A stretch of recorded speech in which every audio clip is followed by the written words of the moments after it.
Sorry, a lot of videos lately. Ouch. Ow. Ow. Alright, yeah, I'm doing the angly thing. I don't think there's any point. I'll probably give this up soon enough. It's probably good exercise, though. You know, do something while I'm wasting time walking and talking. And it does feel sometimes like such a waste of time talking to human beings who don't think it matters. Why worry? I mean, it's just kind of funny. I mean, you know, that there are people who would support statements like that. Like, there's nothing to worry about. You know, harm doesn't matter. Everybody dies, so it all goes away. Yeah. So whatever. Anyway, so there's a couple of questions raised by whatever, Andy. First, is my life worth living? And he argues it's a subjective, entirely subjective question. I don't think it's entirely subjective. I think it's like analyzing anything. You can do it with some sort of depth or not. You know, you could analyze taking a trip, and you could figure out what's the risk of the plane crashing, what's the risk that the hotel lost my reservations, what's the risk of, you know, and you could figure out, you know, what you're in for, what the odds are, the probabilities and the possibilities, and then you could just make your value determination. Is the gain worth the potential pain? And you know, if I say tomorrow, here's a ticket to the moon, and the price of going to the moon is weightlessness and nausea and all this other stuff, and maybe you don't want to, you know, maybe you just don't think the moon is that kick-ass. So I think our psychology is understandable. We can understand it. You know, the addictive nature, the desire part, the fact that we are fooled, the fact that, you know, I'm more worried about certain individuals, like my parents are somehow more important than your parents. Now, it's not logical. There's no rationale behind it. It's completely dependent on a subjective perception, just like I'm more connected to the idea of human beings than I am the idea of Martians. You know, that I understand them, I have an affinity with them, I'm connected. I've used this argument, but I've extended my welfare and turned it into theirs. So they're now a part of who I am. And if something hits them, it hits me through this vibration. Holy crap. Oh, this tree is notorious. Glad I missed this, right? That wouldn't have felt very good. Ow! Oh, son of a bitch. That isn't very good either. A few more scratches. Anyway. I'm getting my hair angle here. Anyway. Ow. So related to this question is this idea of what questions can we answer. Because some people are just going to say everything having to do with value is subjective, which I think, I can't make any sense out of that. It's not because of how I'm conditioned or, you know, culture or some other crap that makes being sick. It's not a pleasant experience. We all have that in common. It's a universally known. Smallpox wasn't fun for anyone. It really wasn't. You know, so it doesn't really matter. I mean, if you want to make it a subjective argument, but I'm just saying that to argue that it's not a truth we're defining, I think, is just so wrong-headed. The world is composed, and value's part of it. As soon as sentient creatures exist in it, their welfare is not unimportant. Horses and such.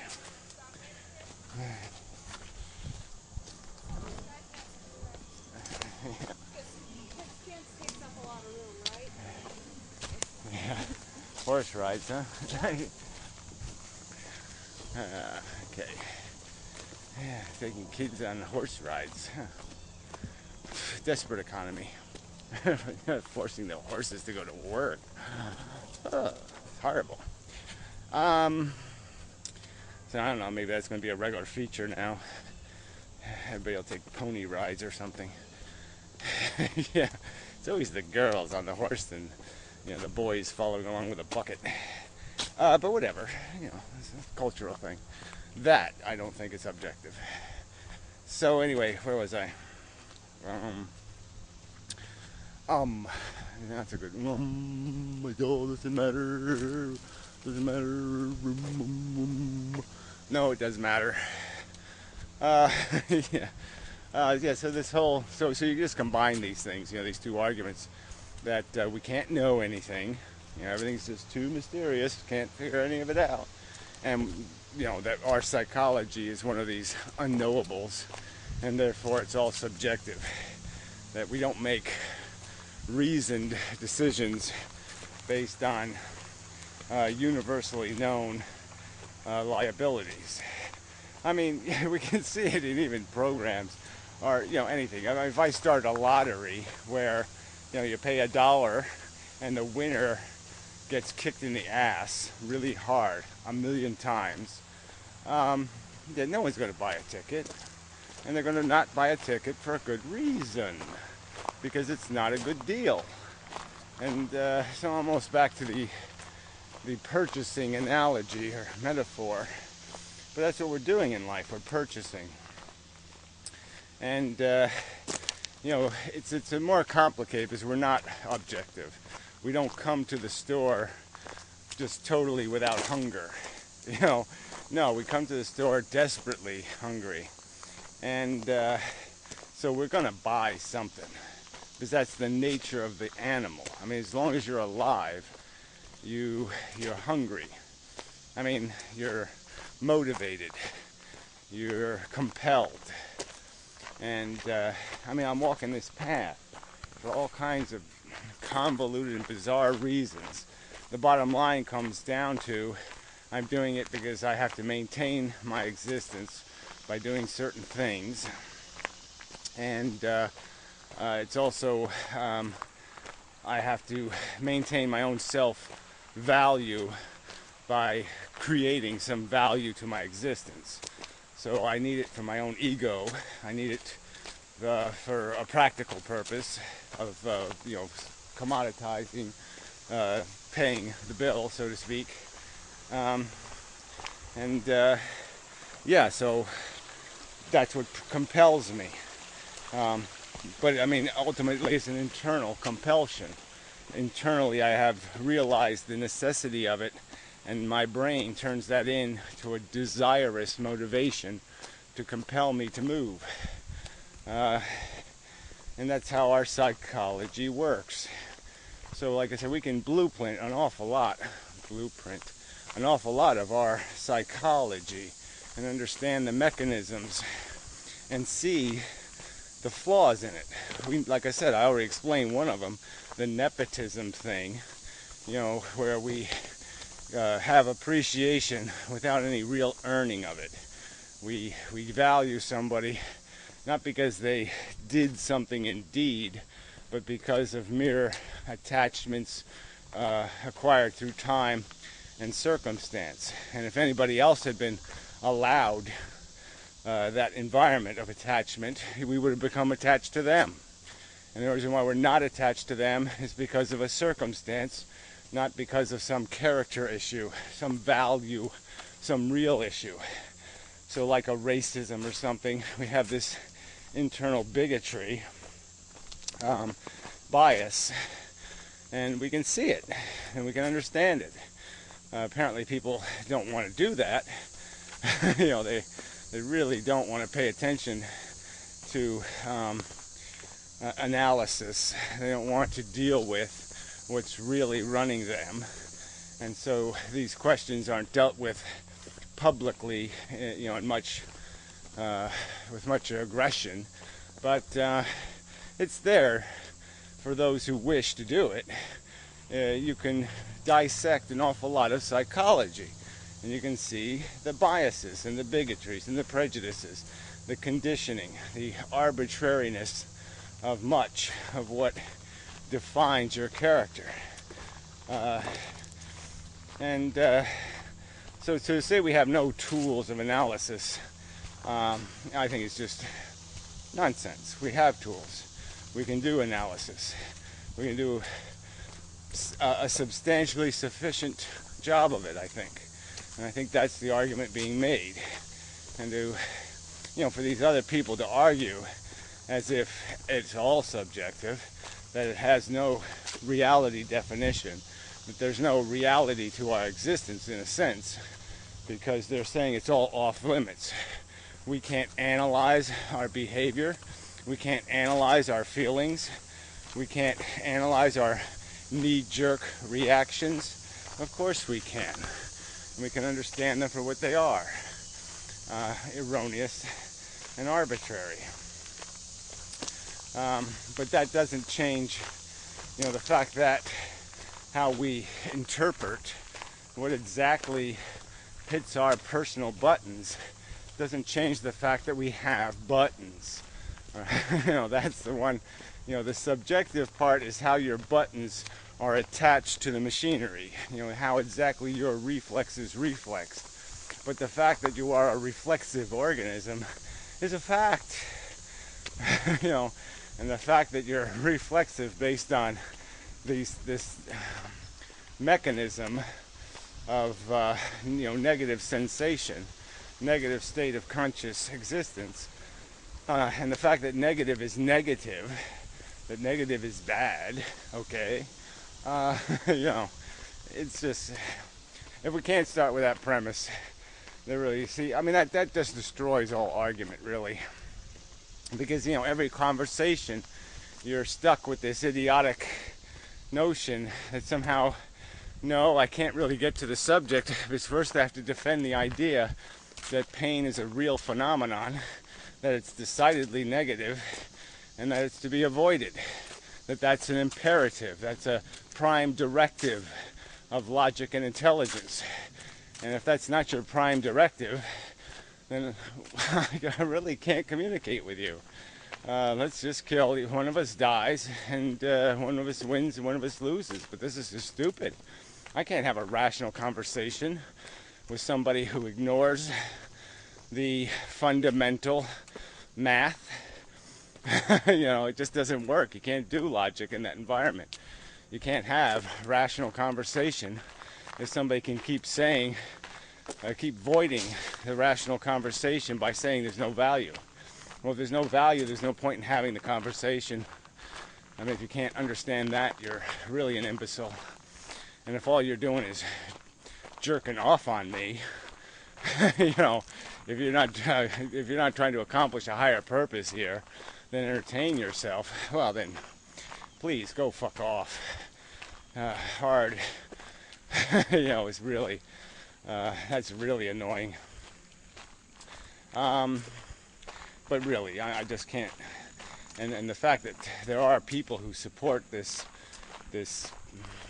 point of view for this place they argue from, where there's no truth, we all just get to make up our own delusions, and there's no value.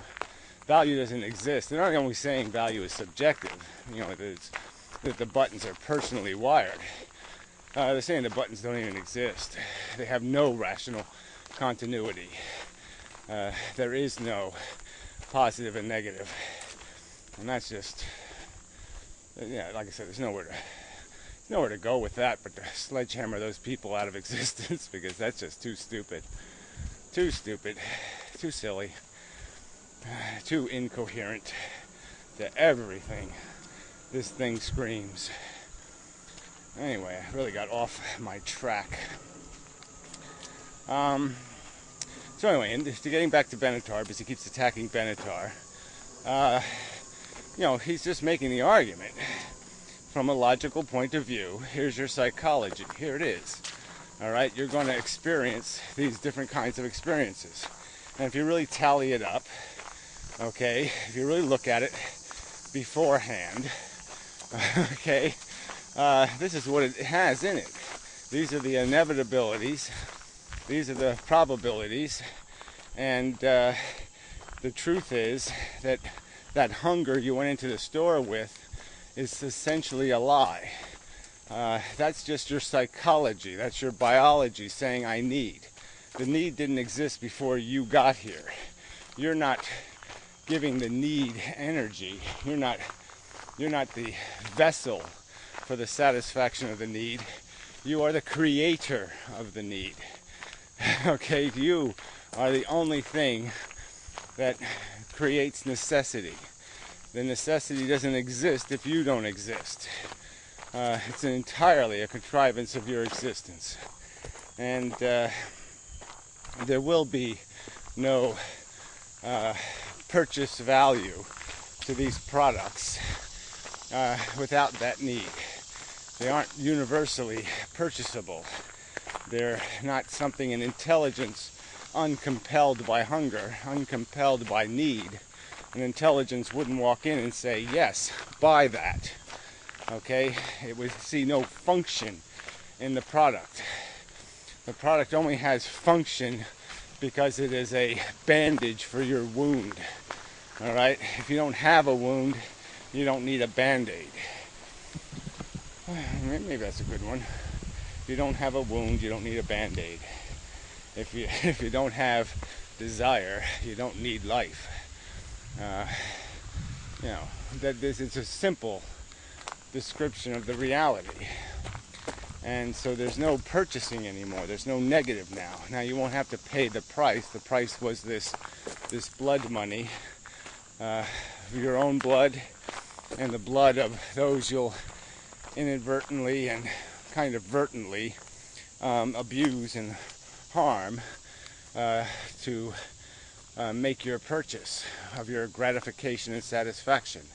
It won't come for free. Even if you decide to go on the moon trip, we know there's a risk that the rocket explodes and the crewmen die and their families are left penniless and blah blah blah blah blah.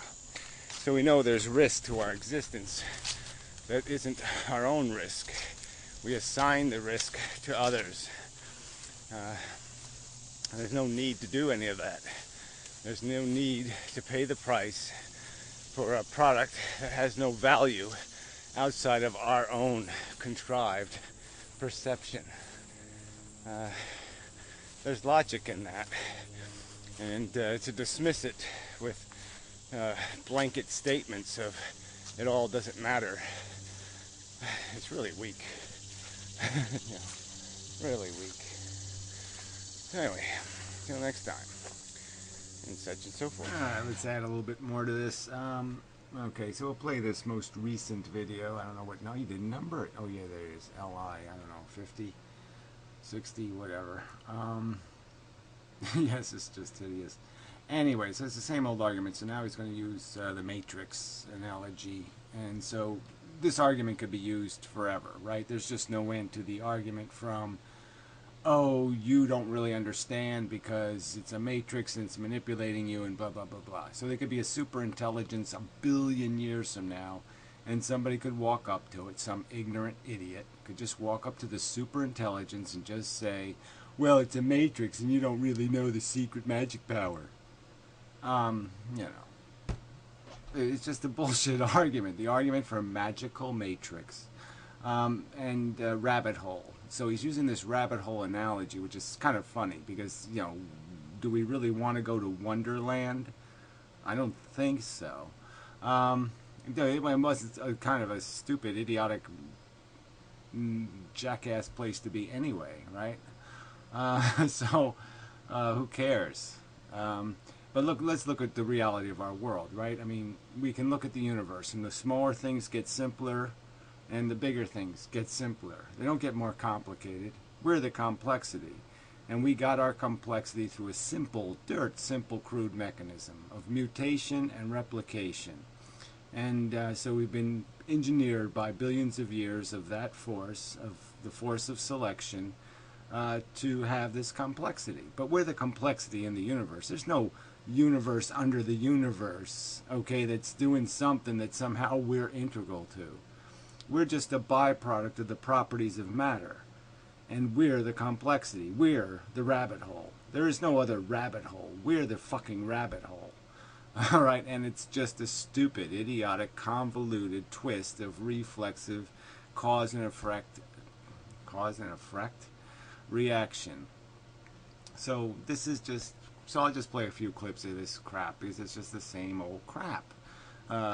You're in a cul-de-sac if you use your rational intelligence and deduce the obvious and describe the world we live in. And if they don't like the description of the truth, they'll just rabbit hole it. They'll just say, no, it's a matrix. No, there's a rabbit hole under it. No, there's magic dust. No, there's heaven.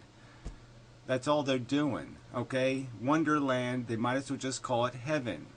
They're holding out for some unseen, non-evidentiary, non-footprint, nothing, no evidence of it whatsoever, and they're holding out for it. They're holding out for the magic, super magic purpose. And it's just such bullshit. And they say, well, I'm not saying we shouldn't act. Well, of course you're saying it. You're saying on every important subject we can't act. We can only act on the unimportant. So what good is it to have intelligence if you can't act on anything important?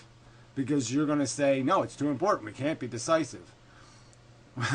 You're going to be saying that forever. You'll just keep saying forever, we don't know enough. We don't know enough. We don't know enough. There could be a rabbit hole. There could be a rabbit hole. There could be a rabbit hole. There could be a rabbit hole. There could be a rabbit hole.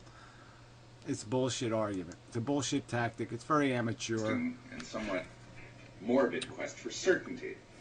That's another argument. So his argument is people became anti-natalists because they're questing certainty. I don't need anti-natalism to be certain of things. I was certain the world was round long before I was an anti-natalist. I was certain that it hurts when a fucking bug stings me. We had stinging caterpillars, and it was unpleasant to be stung by them. I was already certain of that. It's unpleasant to be stung by the stinging caterpillar. All right, I didn't need anti-natalism to do it. I didn't need to go search for some certainty somewhere. I already knew that was certainly rotten. I knew if somebody cut me, or I got hurt, or I fell down, or I hit my head, or I knew these things were unpleasant and nasty. I wasn't searching for certainty. I already had fucking certainty. So this is a bogus argument. What we're searching for is justice and fairness. What we're searching for is a game worth playing. And it doesn't exist, dumbass. And that's the problem. It doesn't exist. It can't be made out of this construct. It can't be made out of this dough. All right? You can cook this dough forever and ever and ever, and it's never going to come out edible bread. And that's the problem here. And you just want to keep pretending. You want to just pile on more victims because you want to just keep turning the wheel, because that's all you know is wheel turning. Because you're stupid. You're ignorant. You're dumb. Well, okay, I understand that logic, and a lot of people actually do that. A lot of people live their life sort of la, la, la, la. In a way, we all do, including myself. Well, yeah, well, no, I don't do it, okay? I don't do it. I don't sit there and defend it. That's for damn sure. So yeah, make that concession. So yeah, you'll concede this truth, and then you'll just do this but crap. But. Everybody knows what they're doing. And but, let's go ask the stupidest people on earth what the secret of life is. But, I mean, what's the fucking point? What's the fucking point of having a brain when you're going to sit there and go find those people with their goddamn fingers in their ear going la, la, la, la, la, and ask them what the meaning of life is? There are truths out there that we don't want to know.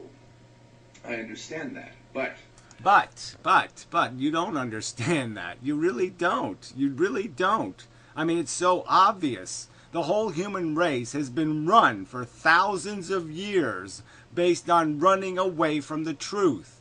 That's every day of the history of the human race for thousands of years. I mean, since the ancient Greece anyway, they haven't got anything right since. They haven't had a serious conversation about reality since then. Damn. The thing is, I don't want to swap that deliberate self-deception for another one, because a lot... Yeah, right, another one. So the deliberate self-deception is that we've collected a huge amount of information about where we exist in. We've got telescopes and microscopes. We can see the simplicity on either end of the scale. We can see that complexity only happens on the surface of these planets when this chemistry can do this evolving thing. I mean, we've got the dynamic written in pretty much goddamn hard stone. And you want to just pretend, no, I don't want to look at that fact. And that's all you're doing. You're just sticking your fingers in your ear and saying, no, I don't like that fact. I want to hope for Wonderland. I want heaven. We have a purpose. No, you don't. You live your life according to what apparently I'm propounding, which I'm actually not propounding, but that's another story. No, it isn't another story. Why make videos pretending to make arguments and this, straw man and devil advocate and all this other? Why be deceptive? So this is supposed to be some road to the truth is deception, dishonesty. I mean, that's kind of bullshit, friend. If you actually live your... No, thank you. No, thank you to dishonesty. No, thank you. Life in a state of complete doubt all the time, every second of every day, you're that proverbial deer caught in the headlights. Yeah, well, yeah, and more importantly, if you do it, there's important subjects, and you're going to have to make a decision, and walking the fence is the moron road. It just is useless. You can't walk the fence. You got to make a choice. That's the way the game has got to be played. By a rational intelligence is going to say some choice is better than making no choice. Voting is better than not voting. Even if you vote for nothing, it's a statement. All right, it's harmless to do it, and it's there's some hope of its meaning, but it means it's absolutely nothing to not vote. As though this around me, this matrix that I'm in, is real. Plato's cave looked real for the people who lived in it, but it wasn't real because there was somebody watching and seeing and had different points of reference. Right. But we know, like I said, we've got the tools. We've looked at the fucking box we're in. All right, there are no magic. There's no magic possibilities here. You just don't have it. There's no way, there's no physical evidence, and there's no logical, rational justification for even indulging in such blatantly hopeful speculation. I mean, it's totally not consistent with everything the physical facts are screaming. Shit. The cave. So I'm not actually saying that we should somehow seize up and not do anything, and quite the opposite, actually. No, it's not quite the opposite. You're not quite the opposite. You're saying harm doesn't matter because it goes away when you're dead. You're saying we can't do anything because we don't have enough information. And you're saying it about the most important subject there is, which is the meaning of this life thing. So we shouldn't even contemplate the question. You won't even indulge in the conversation about the value weight of it because you're going to just keep saying there is no value weight. There is no value. There is nothing to detect. There's nothing to discuss. I mean, screw that. I mean, God, this is so intellectually dishonest. With that fact. Now, I understand that people might object to my use of religious imagery here. I don't care, because I don't even think that the Gita has to be read religiously. Yeah, right. So you'll accept the product, but you won't accept its origin. You won't accept how it was made or mixed. So they draw conclusions based on other conclusions they've drawn, and you're going to discount the conclusions they drew to build their conclusion, and you're just going to go with their conclusion. And in my opinion, that's kind of stupid. That's like saying, well, water's wet and water you can drink, and we'll ignore the fact that it's got salt in it. I mean, the salt is what somebody says, don't drink the water. Well, they said don't drink the water because it had salt in it. So you can't go with the conclusion if you're not understanding what they were concluding it based on. All right? And so if you don't have, if the truth was that they had no vision of some sort of testing clockwork that actually functioned and a product was produced in the end, then they might not say keep turning the wheel. They might just say, well, no, stop turning the wheel because it doesn't produce anything. Their perception that it was producing something, that there was a God to satisfy, or a mechanism of holy construction, to somehow we were cogs in, some cog in a necessary wheel of the function of the universe. That's their premise. And you're saying, well, let's take away their premise, okay, and just accept their conclusion. Well, that's bogus. In fact, I think that having certain religious biases when you approach it actually kind of pollute. Yeah, whatever. They are certain. You don't make facts any more factual by simply blindly insisting that they are facts. Yeah, nobody's doing that. What people are doing is giving you the evidence. They're making the argument, okay? Now, you people want to, you're like, again, you're just going to keep saying there's never enough facts. Okay, I have no argument for that. You want to sit there and keep telling me there's a wonderland under everything? There's a wonderland in the plastic in this bottle. There's Lilliputians living in my bathtub. You want to just keep making shit up? Yeah, I got no argument for your made-up shit. All right, but it might as well just be called Spaghetti Monster or Jehovah or Mohammed or some other goddamn religious name. Give your goddamn fables of hope and purpose goddamn religious names so we can call them what they are. Because it's a goddamn religion. It's not goddamn science. It's not goddamn logic. It's not goddamn rationality. I'm supposed to conclude that everything that all the evidence points to is not the truth, and the truth is some other thing that the evidence doesn't point to. And you're telling me that's the rational thing to do. The rational thing to do is don't walk where the evidence points, decidedly. Walk exactly in the opposite direction. Yeah, right. Very clever. Alleys, cul-de-sacs, dead ends, like antinatalism. Yeah, again, I can call your philosophy, what? Dog shit. All right, period. There. Now, I won the argument. I called it dog shit. It's shit. All it does is make shit. All your brain does is make shit. It's just shit. It's shit, shit, shit.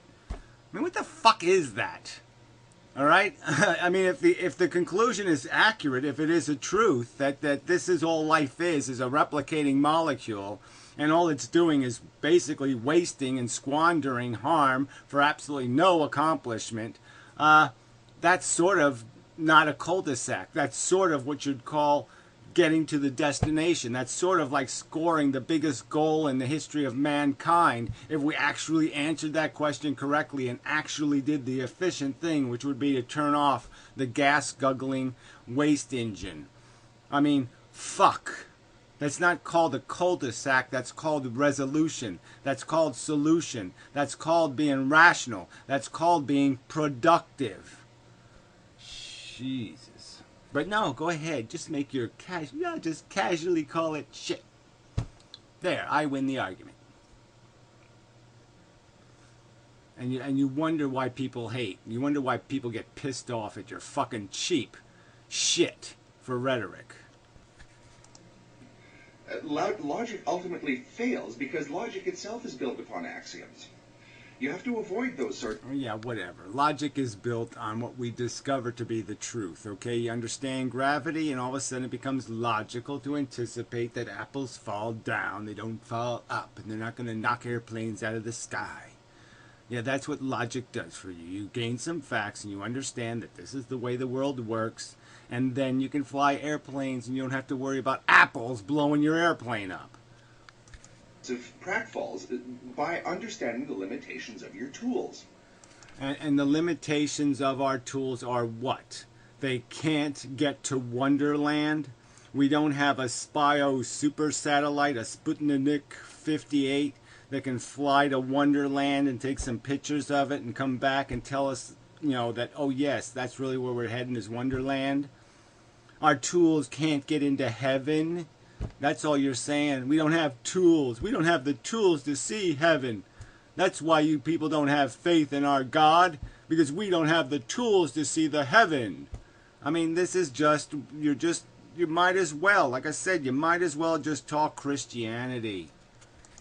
But if you're frightened by that kind of certainty, if you don't really want to know how deep the rabbit hole goes, well, again, that's your metaphor, right? I say the rabbit hole is your damn fucking brain. That's the rabbit hole. There is no other rabbit holes in the universe. Now, you want to go find some other rabbit holes, all right? I don't think you're going to find them. I think you could take fucking pills for 1 billion years and you're still not going to find any other rabbit holes except the ones in your fucking goddamn brain. You'd better take this pill. Thank you. Yeah, so great logical argument. The logical argument from there is no logic. There is no truth. There's no reality. There's no harm. I mean, really. And this is what I have to argue with. This is the argument against rational deduction, taking a hard look at reality, being fair to the victims of the harm. And this is how you're fair to them. You just discount their existence.